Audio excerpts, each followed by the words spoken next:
Okay. So, hello everyone, and welcome to our workshop, Navigating Difficult Conversations in School and at Work. This presentation from the Be Engaged Workshop Series is brought to you by Success Services within the Office of Student Financial Aid. We're excited to talk with you all today as we continue with our series of virtual webinars. And now for the introductions. My name is Jordan Salas, and I am a second-year PhD student. Hi, I'm Lucy, and I'm a first-year master's student. Jordan and I are success coaches, and our role is to help you identify a pathway to success across different areas, to optimize opportunities, and to connect you to resources while enhancing your Wisconsin experience.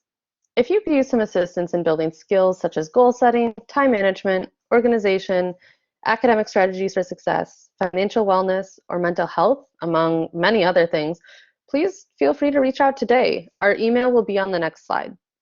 But before we get to all of that, let's take a second just to check in with one another. I'm sending a quick poll right now, just on a scale of 1 to 5, with 1 being a horrible day, 3 being an average day, and 5 being like the best day ever. Just how are you doing?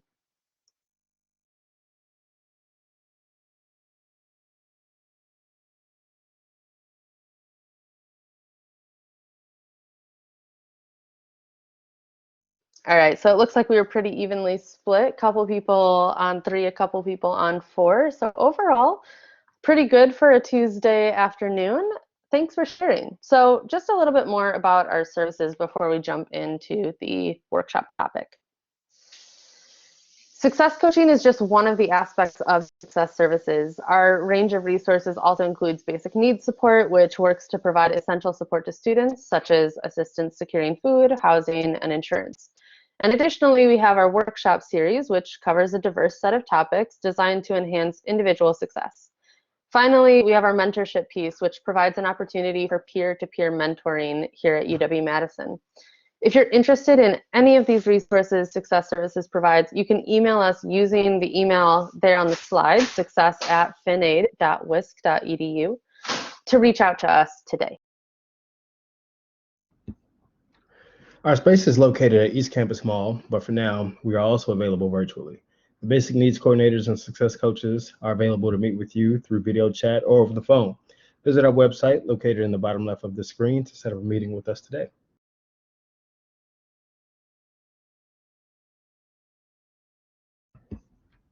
Okay, so back to our workshop, Navigating Difficult Conversations in School and at Work. The purpose of this presentation is to help support your development as a leader by discussing best practices and having difficult conversations you might encounter at work and in school and advocating for yourself in these environments. We'll spend this time discussing your personal approach to conflict, how to prepare for and conduct a difficult conversation in a professional setting, and the steps you can take to advocate for yourself and to be proactive and avoid repeat scenarios. All right, so difficult conversations take place across the various aspects of our lives, from personal to work and school. Today, we're focusing on handling these conversations in a professional environment. This might be school, like with a professor or even a peer, such as in an organization you're part of or group project you're working on, or it could be at work, like with your boss or a colleague. Now, we'll get to some examples in just a second, but just off the top, have you ever had a difficult conversation at work or in school?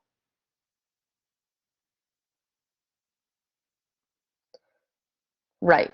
So thank you so much for sharing. It looks like all of us have encountered those conversations before. So just like our poll showed, difficult conversations are a pretty normal experience. In a professional setting, what are some examples of difficult conversations? Just to get us started, an infamous one in the work environment is asking for a raise. At school, you might be approaching a professor about a grade you received that you disagree with. You can unmute or type in the chat some other examples of difficult conversations. I think maybe another difficult conversation in an academic environment might be explaining to your teammates, if you're working on a group project, that you haven't quite mastered an approach or a particular method, and that's needed to get a project off the ground. That can be sort of difficult to have that conversation with your peers. Absolutely, and it can feel really scary. Yeah, Casey, approaching a colleague for not completing a project, that's really difficult on the person who's approaching the conversation. Um, any other thoughts or examples?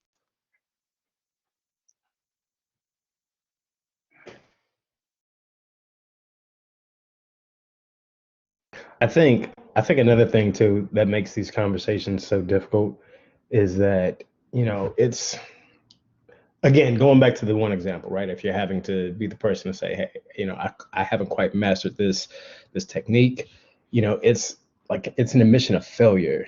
And you don't really want to admit it sometimes because you're working to get it, but you just haven't gotten it yet, and you might be running out of time to complete the project. So that can be pretty stress inducing. Absolutely. Thank you so much for sharing. Some other examples might be asking for a resource, like wanting to attend a conference or workshop, or like I need a computer or better office space. Another example might be asking for more responsibility, like I want to oversee the intern we're going to have in our office this summer, or I want to take the lead on this big project we have. You might have difficult conversations while navigating group projects or class, like Jordan was talking about. You might not see eye to eye with a manager or a colleague, and you'd like to talk through it. Maybe your work was mischaracterized, like by a TA or a professor for a grade, and you'd like to follow up on that. Or maybe you've received some difficult feedback and you'd like to follow up with the person on that feedback. Or even advocating for accommodations can sometimes feel like a really difficult and nerve-wracking conversation to have. Well, thank you so much for sharing. These are all really great examples of difficult conversations. Now, these conversations arise as a result of a conflict, and that conflict can be interpersonal, meaning that it's occurring between two or more people, or it could be intrapersonal, meaning that you're at conflict with yourself. We'll talk more about that use of the word conflict in just a moment, but let's have another quick discussion first. Again, you can unmute yourself or type in the chat. What is it exactly that makes these conversations, sorry, so difficult? Jordan got us off to a great start talking about that feeling of maybe embarrassment, or I'm working but I'm just not there yet. What are some other ideas about what makes these conversations so difficult? I think another one might be we don't always realize that some people, maybe like our managers or our professors, are approachable. Maybe sometimes they don't really seem like they do have that open door policy that sometimes we might, really need in order to kickstart a conversation like that. Yeah, absolutely. Feeling that kind of power imbalance, and whether or not the person you're talking to might be approachable or not. Casey put in the chat, just being nervous about what the response of the person you're talking to is going to be. Some other ideas might be just not enjoying conflict in general. That power balance we've already talked about, being afraid of potentially losing or damaging the relationship between you and whoever you're talking to, not wanting to quote unquote cause trouble. Um, you might have a dependency on the position, like you need the good grade, or you literally cannot afford to lose the job. Or maybe you lack belief in yourself. For instance, you're thinking, oh, do I really deserve that raise? And lastly, you might be minimizing your experience. For instance, thinking things like, oh, well, that wasn't that bad, which creates that doubt I was just talking about. Again, these are some fantastic points about why conversations like the ones that we've thought of so far are so difficult. So let's jump in how to approach these conversations. So, to follow up on the idea that these conversations are the result of a conflict, either internal or external, the first and most important thing to understand is that not all conflict is bad. Conflict simply means that two things are opposed, or that there is a gap between one thing and another. We can all imagine the outward facing conflicts we've had over group projects or with roommates about our living spaces, but there may not be any external quote unquote conflict at all. You might just be internally warring with yourself about whether to have a given conversation because the unknown of the other person's response feels daunting. For instance, asking for accommodations in a class might feel intimidating, and it can be nerve wracking to disclose a diagnosis or ask for help. But ensuring you receive the accommodations you need to be successful is a great thing. Remember, you're the only person who knows the entirety of your perspective, your history, and your emotions on a given topic, and you are usually the only person who is keeping track of everything specific to you. For instance, you might feel disgruntled because you haven't received a promotion you and your boss had discussed a while ago. Again, you remember this and have been regularly thinking about this because a promotion is a big deal from your perspective, but remember, your boss likely has lots of other things going on and may not realize how much time has passed since that conversation, or may have honestly just forgotten a promotion was discussed, especially if they're supervising others. This puts you in conflict with your boss. And if it is unaddressed, may cause feelings of resentment or frustration. Following up might be intimidating, but it is not a bad thing. In fact, your boss might thank you for reminding them. This example hopefully illustrates how conflict is not necessarily a bad thing. Another takeaway to remember is that you are your own best advocate in the majority of situations. All this to say, one of the reasons these topics might be so difficult could be based in your preferred approach to conflict. Now we're going to do a quick activity to identify our conflict styles.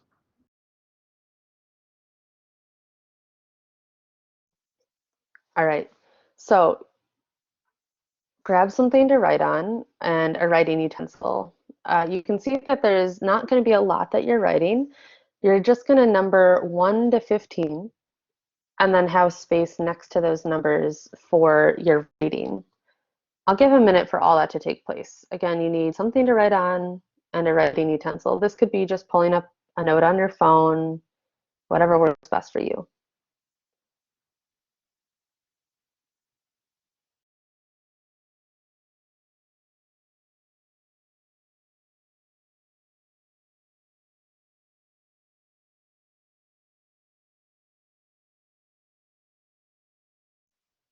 All right. I realized that maybe wasn't enough time to number from 1 to 15. That's a lot, but I'm just going to explain the activity quickly for those folks who are finishing up with the numbering. You're going to have your paper numbered from 1 to 15, and you're going to rate each of the statements on the slide on a scale of 1 to 4, indicating how likely you are to use this strategy. 1 meaning rarely, 2 sometimes, 3 often, and 4 always. So, for instance, on number 1, I explore issues with others so as to find solutions that meet everyone's needs. If you rarely do that, you're rating it a 1. If you sometimes do that, a 2. If you often do that, a 3. And if you always explore issues with others so as to find solutions that meet everyone's needs, you'll rate that a 4. You're just going to go down the examples on the slide and rate each of those on that 1 to 4 scale. We'll give about 5 minutes to complete this activity. And if you finish early, feel free to get up, stretch, grab a snack or drink, whatever you need to do. And we'll come back at 12:19.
All right, that's the end of our work time. Let's come on back and continue on with the presentation.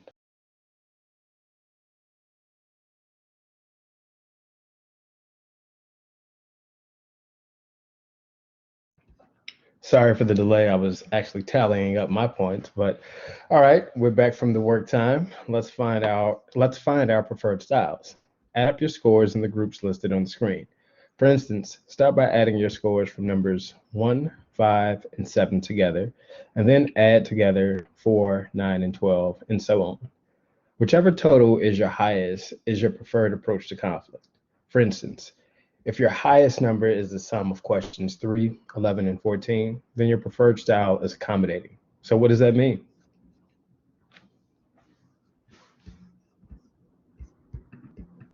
We'll give just a minute to add up all your scores.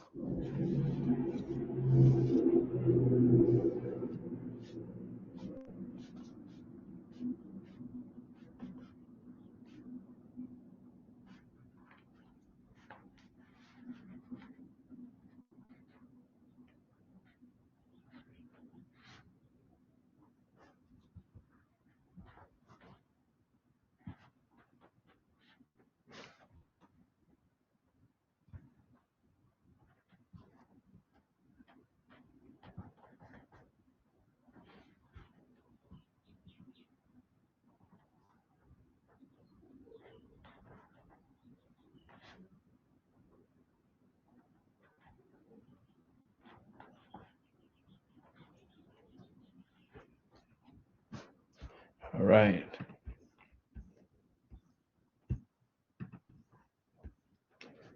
It's tough to summarize these styles without taking up the rest of the presentation. So here's just a very, very brief overview of each style.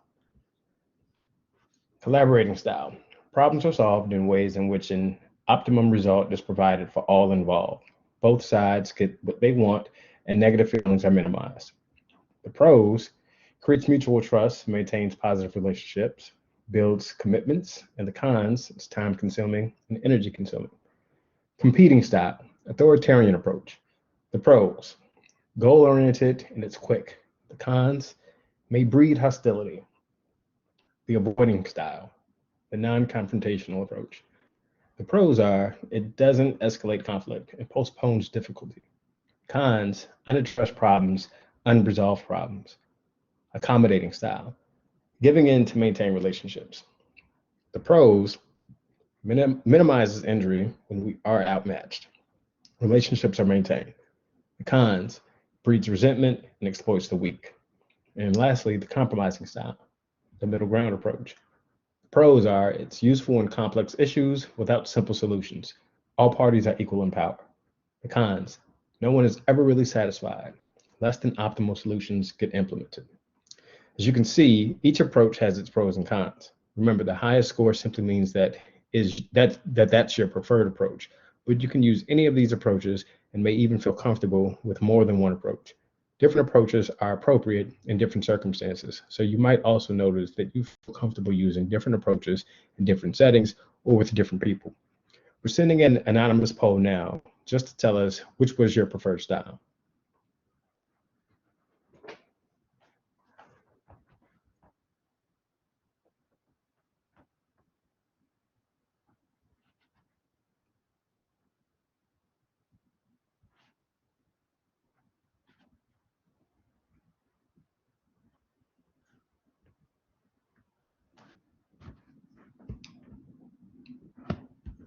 Okay, thank you for sharing. Now, before we move on, what do you think of your score? Are there other styles you feel comfortable with? Is the style you use dependent on the situation? Feel free to unmute and share. Anyone have a style that doesn't quite align with how they saw themselves?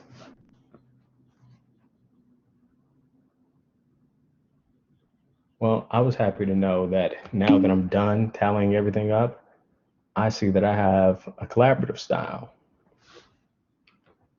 That makes me happy. Mutual trust. Let's see, Lucy, what did you get? Accommodating. And yes, Casey, I think you're right about that. I think that the style sometimes depends on the context and probably the group that you're working with. All right. All right. So I'll move on.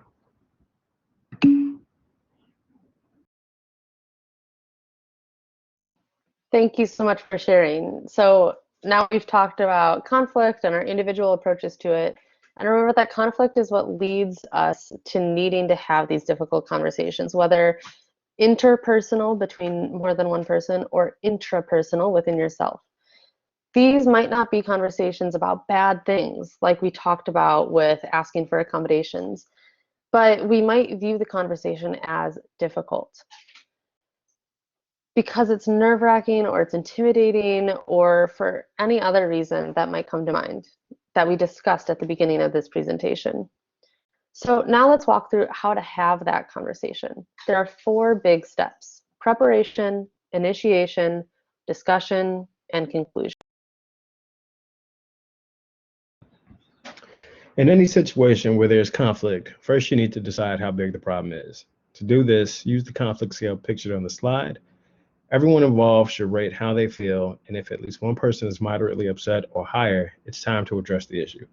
If the takeaway is that there just isn't enough information to decide how you feel, that is also a sign that a conversation needs to be had. One thing to note is that if you're very emotional, such as very hurt, angry, frustrated, or having any other type of strong emotional reaction, it might be best to leave the situation for a while, perhaps even overnight, before rating yourself. Often things that feel like a big deal in the moment are just inflamed by emotional reactions and are much more solvable when heads are much more clear. All right. So preparation for a difficult conversation is really important. We're going to spend a good amount of time here. First, start by getting as much biased, accurate information as possible about the situation. Just a minute ago, we talked about how not having enough information would make it difficult to rate yourself. So that's the first step. You're looking for objective facts here. For instance, let's say you got a low grade on an assignment, but you're pretty sure you followed the rubric to the letter. Go through your assignment with the rubric in hand and mark where you think you met the rubric guidelines for the assignment. Be as objective as possible. Think of it as editing someone else's paper in order to keep yourself from taking it personally, or you might even ask a friend to review it as well to see if those pieces from the rubric are really clear in your assignment. As you're gathering this information, take time to reflect on your own role in the conflict. In our example, perhaps you thought you explained your thesis clearly, but on a reread, you realize that where the thesis was clear to you, it really wouldn't be that clear to an objective reader. Be prepared to own up to where you fell short. Being able to admit that you're not perfect will make your argument for the areas you really do feel like you deserve a change, in this case of grade, stronger. Next, create options to get what you want. Let's take a new example and say you wanted increased responsibilities at work. Asking for this is a great first step, but you have to be willing to do some of the legwork on figuring out what that might look like. Let's say that the increased responsibility that you're really looking for is that you'd love some experience supervising others, but you're the most junior member of your company and there isn't the money or really the need to hire new folks that you could officially manage. This is where you'll have to get creative. Maybe you could start a committee that you're the head of, or ask to take the lead on a project with other colleagues, or even start something like a professional book club. These might seem like silly baby steps, but they give your boss and your colleagues the chance to see you in that leadership position, which could lead to a promotion with more managerial responsibilities. One benefit of coming up with options yourself to present is that you'll be in control, which hopefully means that you'll like the options that you come up with. Be sure that the options that you create ask for exactly what you want and no less. You might think that proactively compromising down to a smaller ask will make it more possible that you'll get whatever it is you're asking for, but think of it this way. If you have a really big ask, the other person might negotiate down. But if you have a smaller ask, the other person is almost never going to offer you more than what you asked for. While coming up with these options, make sure you know who you'll be talking to and what their priorities are. Another example might be that you're working with someone who you feel is really micromanaging you. It's likely that the work is really important to them. You'll get a lot farther in the conversation with them by explaining that the work is really important to you too, and that you'd like to ensure you're working efficiently as a team rather than letting your frustration get the best of you and accusing them of micromanaging. Lastly, it's crucial to believe in yourself. If you're about to ask for a raise, you really need to believe that the work you're doing is worth more. Not just that you kind of sort of think you maybe are doing kind of a good job. Only if your supervisor agrees, though. Whatever the conversation is about, it's likely that you'll be asked why you want this certain thing.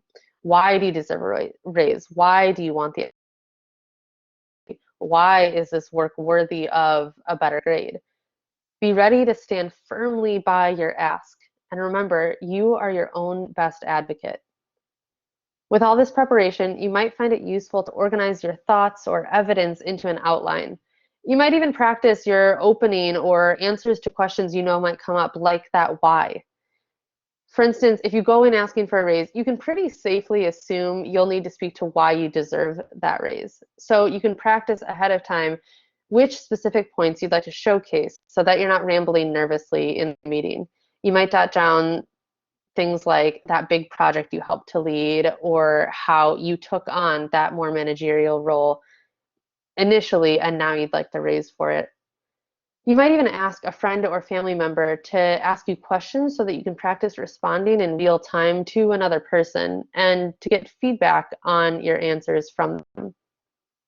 These tips can be really helpful once you're in the stressful environment of having the conversation, but don't go so far as to completely script out every word you're going to say. Writing a script is just making assumptions that you'll know how the other person is going to respond, and if and when they react differently, you'll just end up feeling thrown off and maybe even flustered.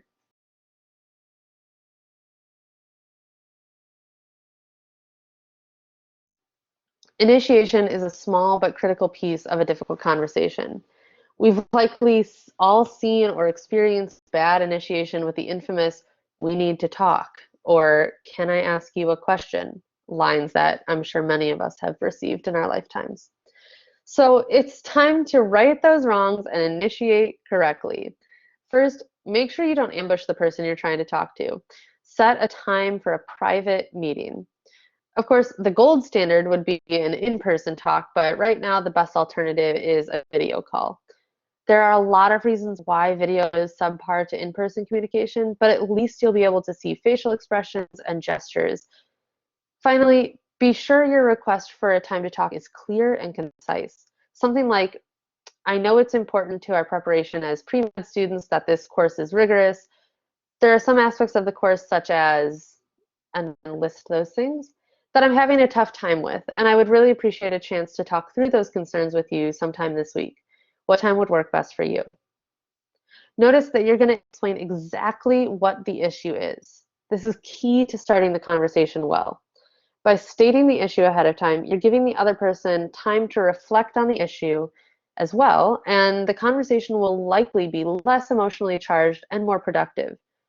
It's likely that you'll be doing this ask via email right now, so if the other person attempts to address your concerns via email without offering a time to talk, simply be firm that you really think it would be best to or easiest to discuss in person or via video in order to avoid any misunderstandings. All right, so now it's time for the actual conversation itself. Here are the big things to remember. Start with your purpose. Think of this like a thesis. Why are you having this conversation? And what is the goal? Next, explain the situation in context. Remember, stick to the facts here and use the objective evidence you gathered. Or if you find out that part of the issue is you just don't have enough information about a situation, start by asking questions. There are lots of instances where starting with some questions can actually solve the problem you were having.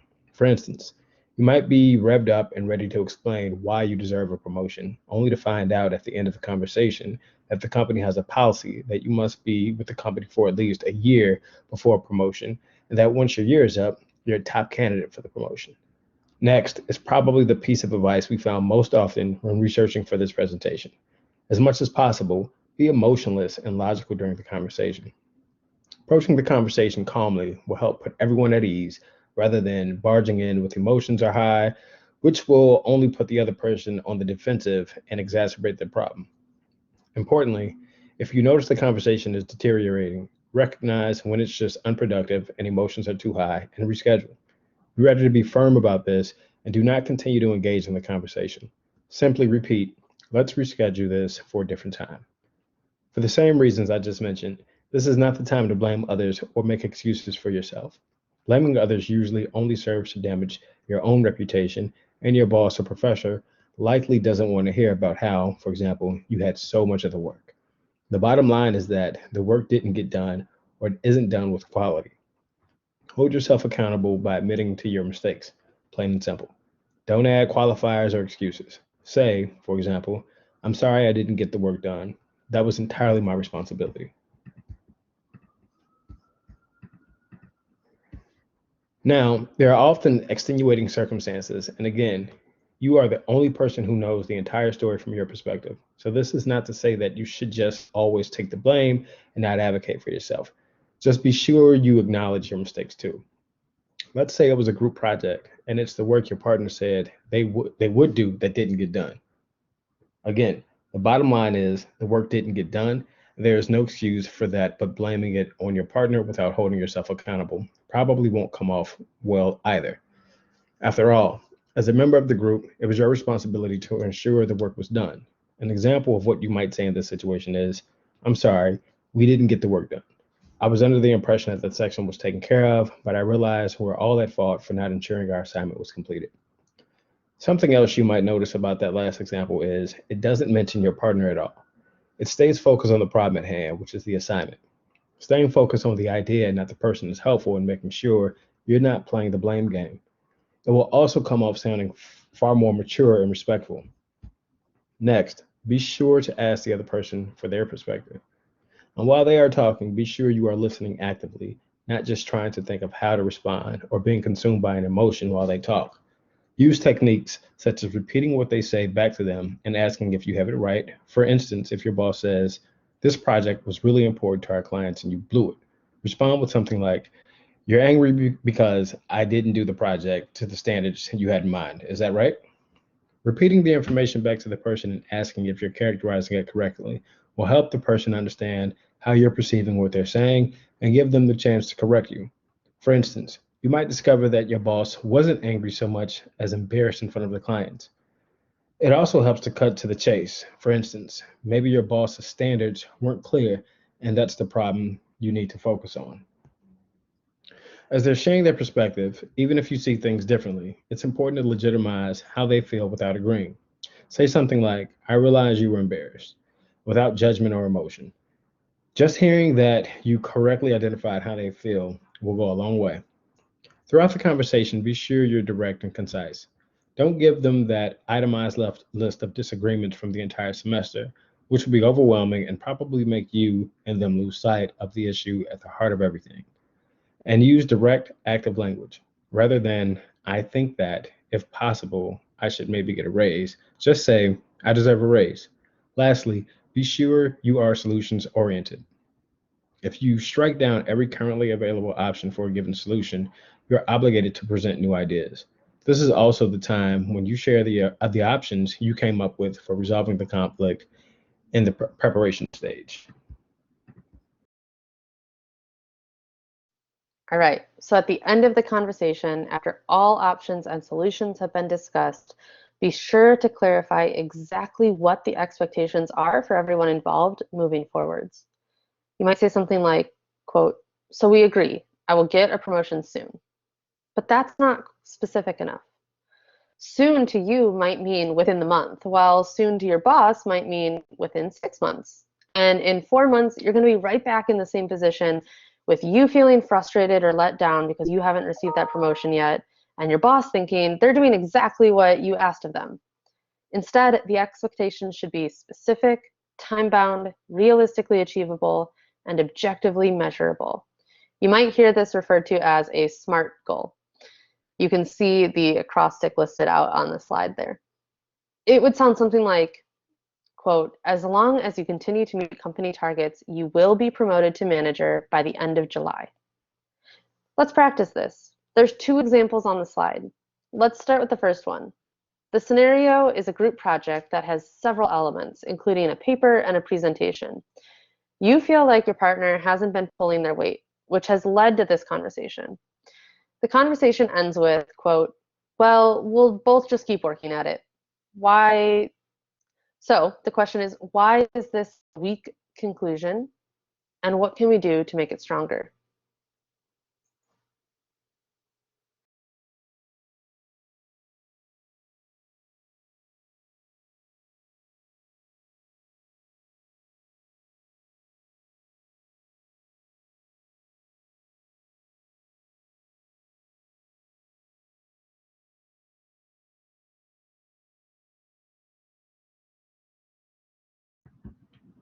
Well, I think it's a weak conclusion because there isn't like a clear acceptance of responsibility, and that I think could lead to resentment being, stirred up between the group members. Yeah, exactly. Jordan, you were reading my mind. I posted in the chat, just keep working at it isn't measurable. There's no way to know whether each person is holding up their end of the agreement because you haven't really agreed to anything. Exactly. And because you haven't agreed to anything, like you were saying, there are no parameters and there are no benchmarks to see if, working at it is going to work at all. You don't know what you're working towards, I guess. Right. It's also not time bound. So those measurable pieces that we're talking about, there's no, I'll have this done by the end of the week or any time to check in. So where one group member might feel like I need this done by the end of the week, the other group member might feel like, oh, we've got until next month before this project is due. I'll get it done eventually. And that's going to cause that same feeling of resentment and worry and potentially even feeling like you've been let down by your partner. So creating a time-bound expectation is also a really important part of this. Yeah, agreed. And I think, just last bit, I think you just said something very important. Eventually, it's probably probably one of the worst deadlines I've ever had to work toward. Exactly. So a much stronger version of this conclusion might sound something like, okay, so I'll get the paper done, you'll finish the presentation, we'll both have everything done by the time we meet again on the 30th so that we can focus on editing. This is really specific. It's measurable, whether the paper is done or not, whether the presentation is done or not. You might even get more specific, like you'll finish the graphics on the presentation, or you'll finish adding in our references in the paper. Um, and it's time bound. On the 30th, you're going to have this done so that you can focus on editing. Okay, so that was a great first example, but let's move on to the second one here. The scenario here is that you've been asked by you've asked your professor for a recommendation letter. They wrap up the conversation by saying, I'm really busy right now, but I'll definitely get it to you soon. Why is this a weak conclusion? And what could you do to make it stronger?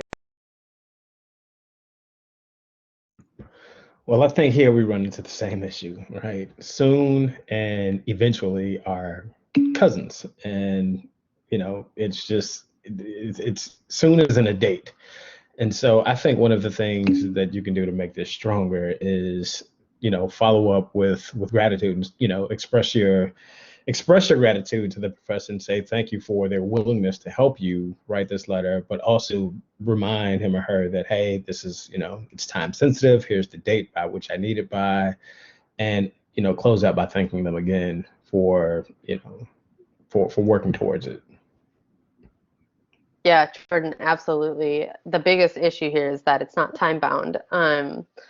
So in this case, you're looking for the professor to give a conclusion that sounds something like, I'm really busy right now, but I'll have it to you by May 1st. Will that work for you? To get them to that conclusion, we on our end as the student would exactly to Jordan's example, want to be very appreciative. And you might say something like, I really appreciate you agreeing to do this. Would you be able to have it to me by May 1st? That way, you're asking that question, you're giving them the chance to respond to create that time-bound, measurable expectation for you as well as for the professor. Because then you can plan to start applying to positions with that recommendation letter or applying to graduate schools with that recommendation letter after May 1st. All right, let's continue on.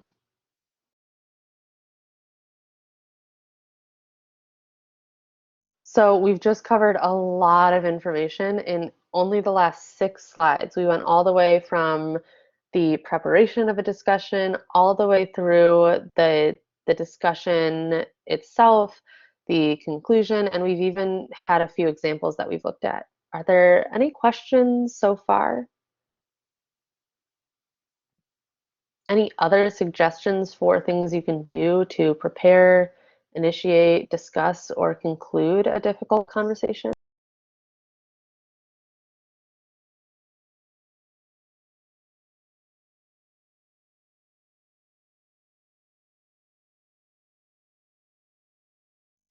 All right, we'll move on. We've got just a couple more slides with some additional information.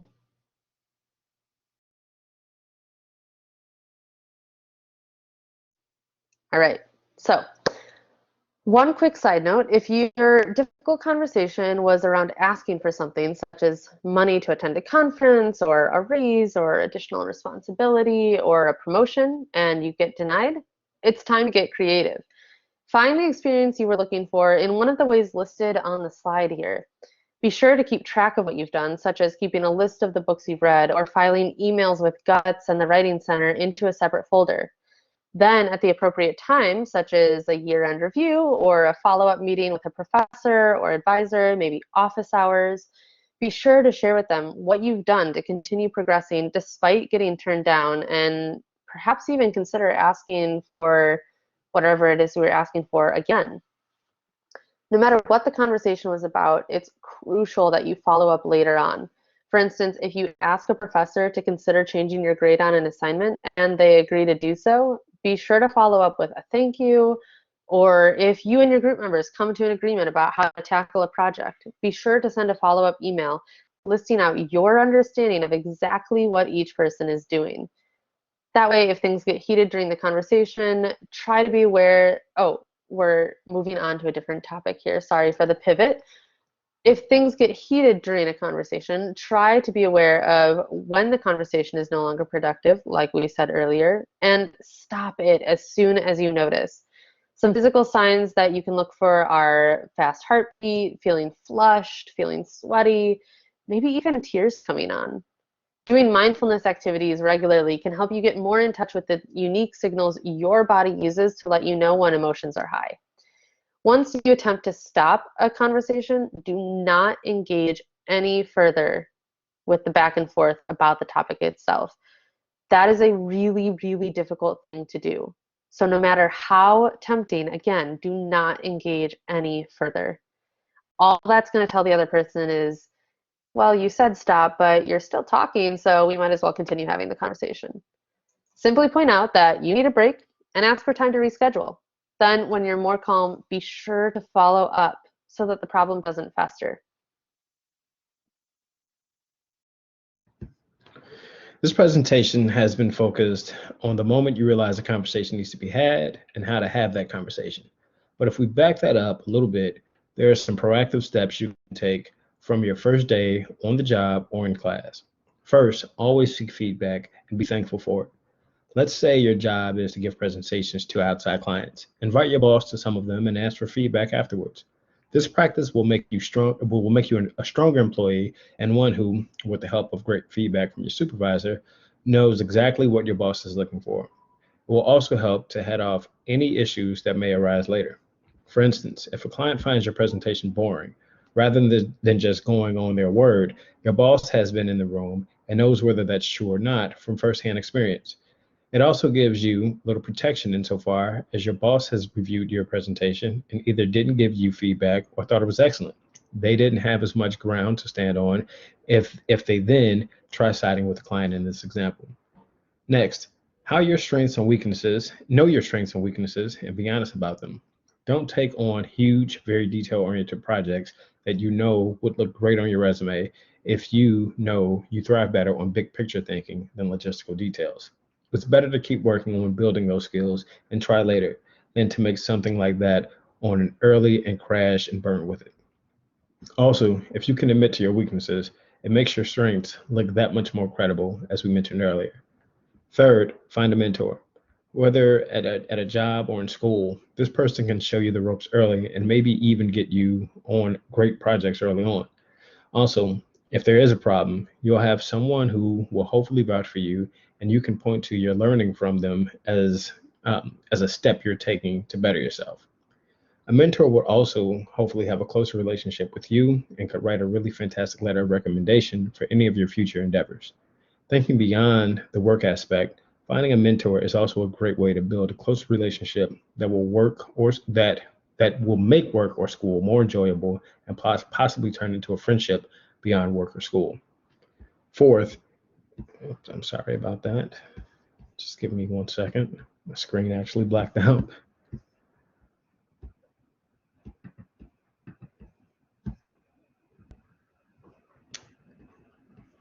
Okay, I think I am back. My screen blacked out momentarily. A mentor would also hopefully have a close relationship with you and could write a really fantastic letter of recommendation for any of your future endeavors. Thinking beyond the work aspect, finding a mentor is also a great way to build a close relationship that will make your work or that will make work or school more enjoyable and possibly turn into a friendship beyond work or school. Fourth, be sure to watch your asks, both how they fall in the year as well as how your asks stack up. For instance, don't go asking your professor for a letter of recommendation that you need within the week during finals week when they have grades due. Similarly, it's probably not the best time to ask for extra credit off during your company's busiest time of year.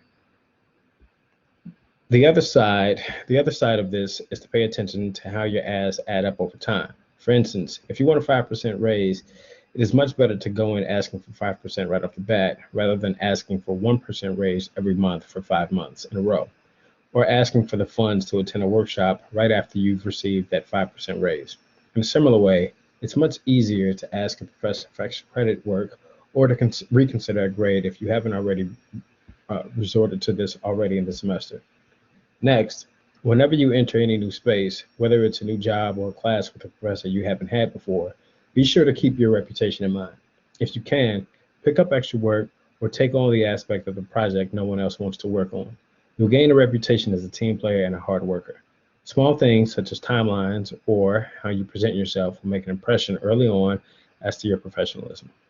We all make mistakes, but by establishing yourself with a great reputation early, any issues you have will appear as one-off mistakes rather than part of the pattern or another notch against you. In the same vein as building your reputation, be sure to actively listen to any new assignment or read the syllabus or project description carefully.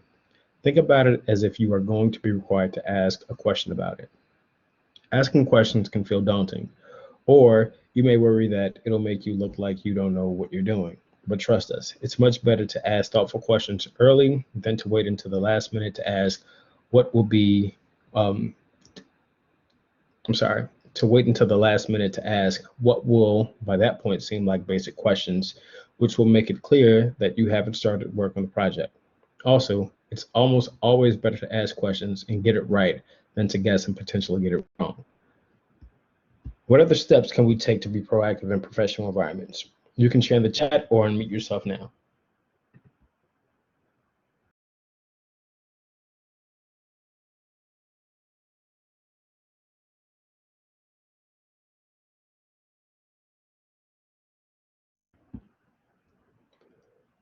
I think another step is, you can always it's always okay to tell your team or remind your team about, what you think your strong suits are and why you want to take on a particular part of the assignment, and to see if they're willing to accommodate. Again, this goes back to advocating for yourself. I don't think that that's a wrong thing to do. You have to be prepared to not exactly get what you're asking for. And to the point earlier, you have to watch how those asks stack up. But it's another way to advocate for yourself.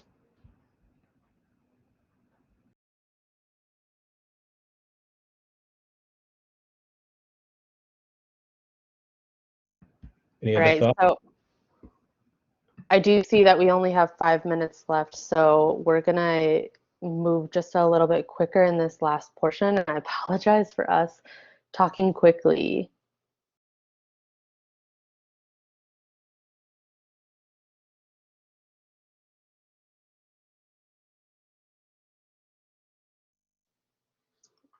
Okay.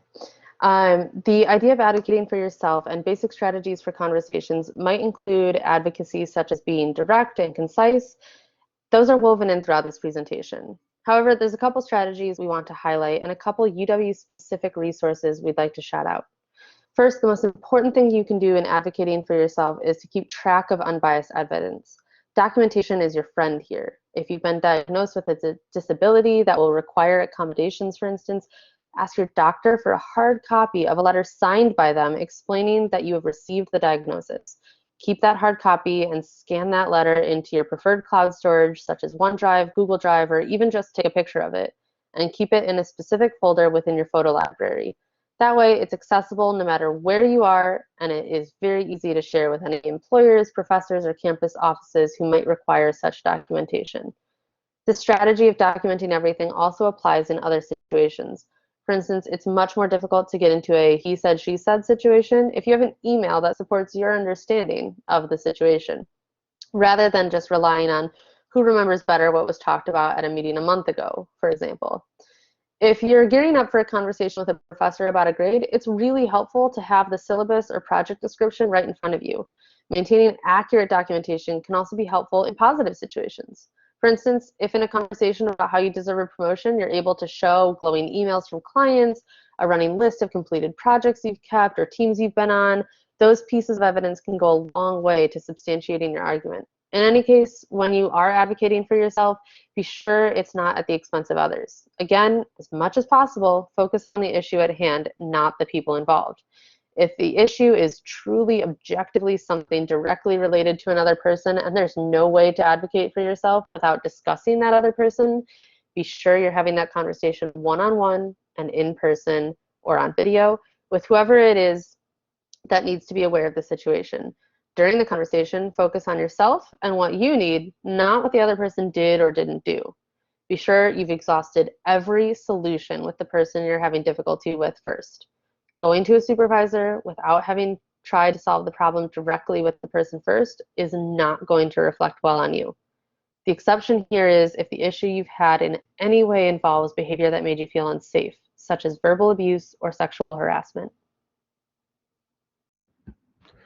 There are lots of on-campus offices that assist different groups of students in advocating for themselves, both in and out of the classroom during their time here at UW-Madison. We're going to talk through a few of them now, and each one that we talk about has their contact information listed on the slide, and the logo is linked to the respective website. If you have a disability, even a temporary disability such as a broken leg or illness like mono that requires extended absence, your first stop should be McBurney. At McBurney, you will work one-on-one with an advisor who can help you advocate for the accommodations you need in order to be successful. Next, if you've experienced a situation involving hate, bias, assault, a missing student, hazing, or other serious incidents, make a report to the Dean of Students Office. The Dean of Students Office can also assist with a variety of other acute personal situations you may be dealing with, and they can offer small loans for students in need. Lastly, you can also report students of concern to the Dean of Students Office.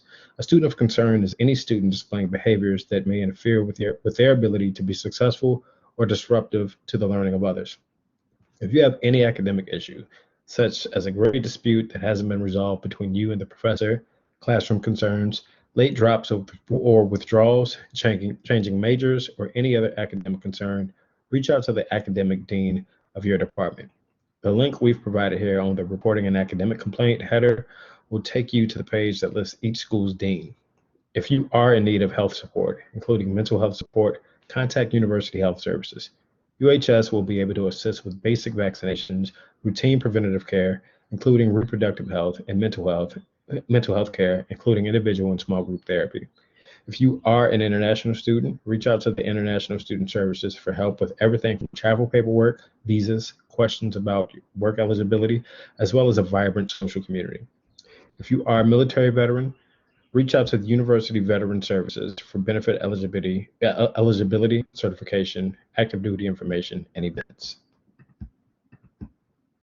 Just a couple other campus communities to check out for additional support and resources include First Generation Student Success, which is a fantastic community for students who are the first in their family to attend college.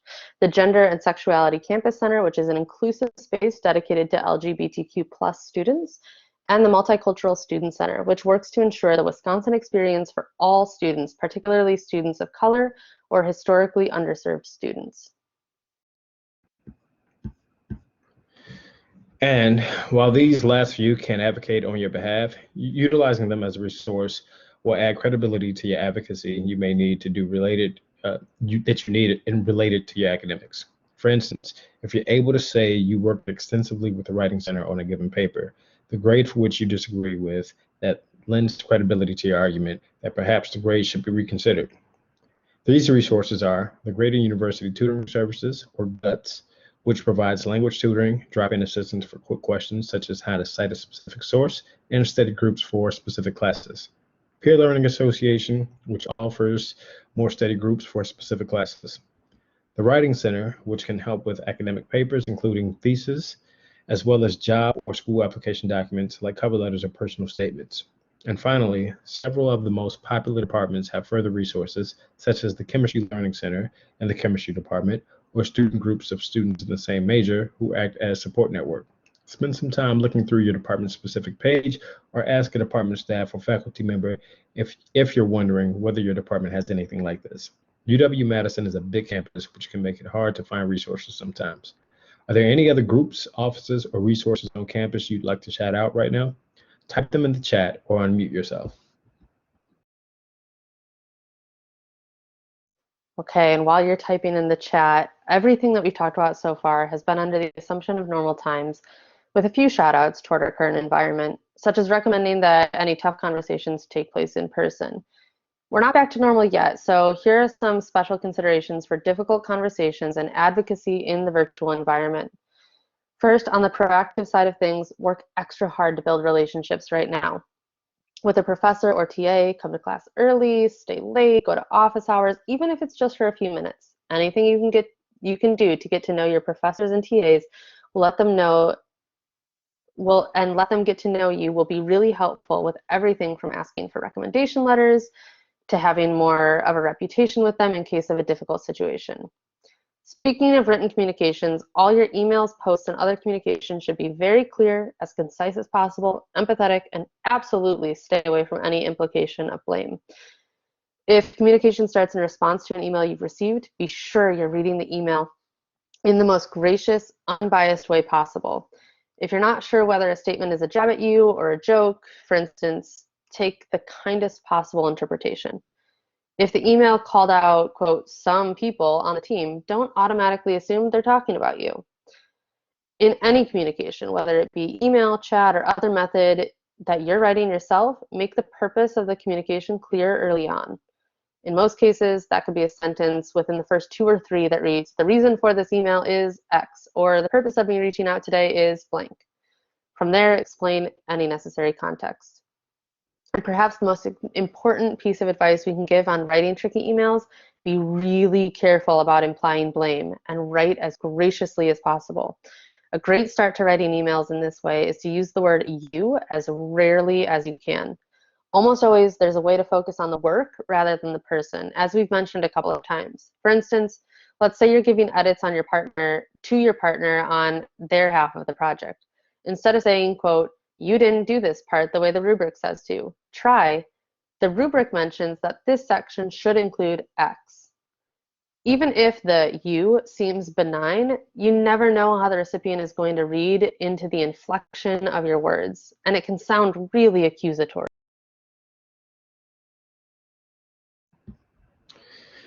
As you're having a tough conversation, remember that you will likely be receiving information or feedback, and there might even be some back and forth as you work towards a compromise. So, before we wrap up for the day, we wanted to be sure to briefly mention what difficult conversations might look like as the recipient. First, be sure you're listening actively, not trying to think of a response as the person is talking or being so wrapped up in your talking points that you miss the important details of what the person is saying. Next, be sure you're at least outwardly controlling your emotions. Be careful of any facial expressions or other body language, such as crossed arms, that may make you look angry. This next point is a big one. As the person speaking, responded by summarizing what they're saying and asking if you have that right. For instance, if your partner is expressing their frustration with what they feel is you micromanaging the group project, you might respond by saying, "So the number of emails I've sent about the project makes it feel like I'm trying to micromanage everything. Is that right?"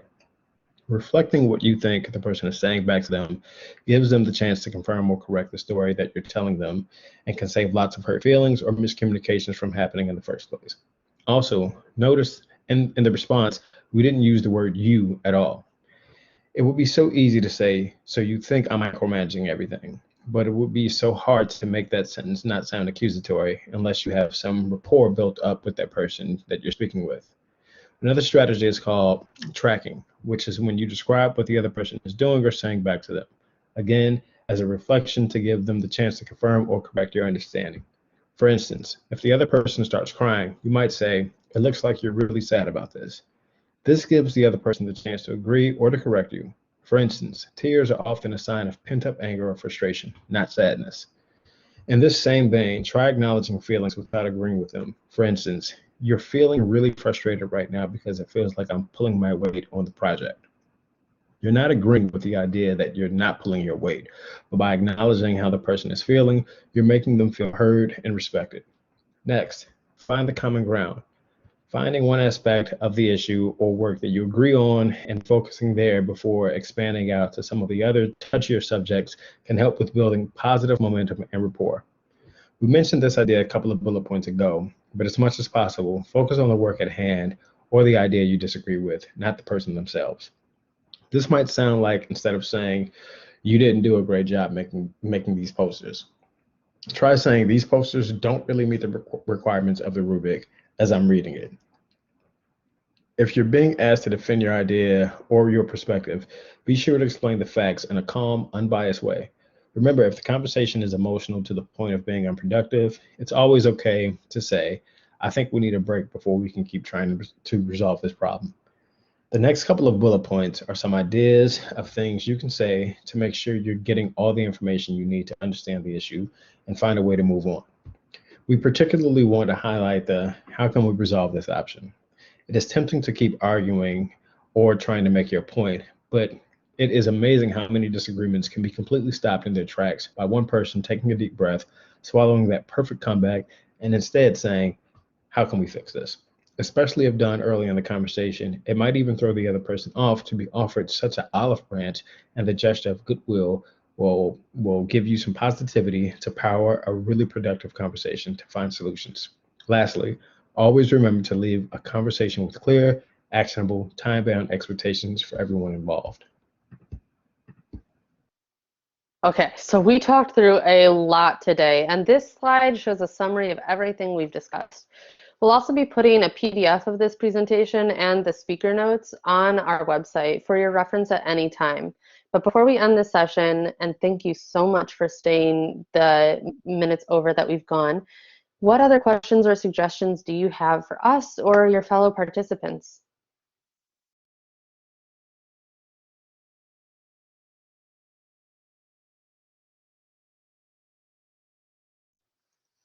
All right. Well, thank you so much for joining us today. We'll continue providing content.